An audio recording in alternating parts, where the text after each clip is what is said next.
વાંસદા કોંગ્રેસના એમએલએ અનંત પટેલે કેન્દ્રીય મંત્રી નીતિન ગડકરીને લખ્યો પત્ર। બોરિયાજ ટોલ બૂથ પર સ્થાનિક વાહન ચાલકો પાસેથી ટોલ વસૂલાતને લઈને પત્ર। જનતા પર આર્થિક બોજ સહન નહીં કરાય, અનંત પટેલે આ વાતનો ઉલ્લેખ કર્યો છે। સ્થાનિક વાહન ચાલકોને ટોલ ટેક્સમાંથી મુક્તિ આપવા માટે માંગ કરી। અનંત પટેલે આ નિર્ણયને ગણાવ્યો જનવિરોધી। જો નિર્ણય પાછો નહીં ખેંચાય તો આંદોલનની ચીમકી તેમણે ઉચ્ચારી છે।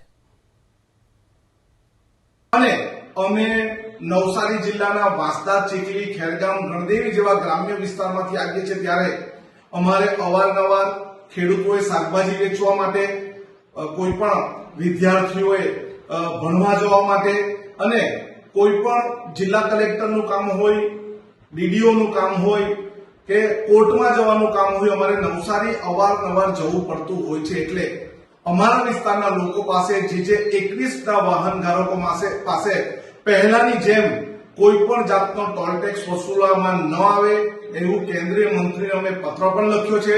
જો અમને કોઈ પણ જાતનો જવાબ ન આપવામાં આવશે તો અમે આવતા અઠવાડિયાથી નો ટેક્સ, અમે એક પણ રૂપિયો ટેક્સ આપવાના નથી અને જો પ્રશાસન અમારું નહીં સાંભળશે તો અમે ત્યાં જઈને મોટું જન આંદોલન ઉભું કરીશું।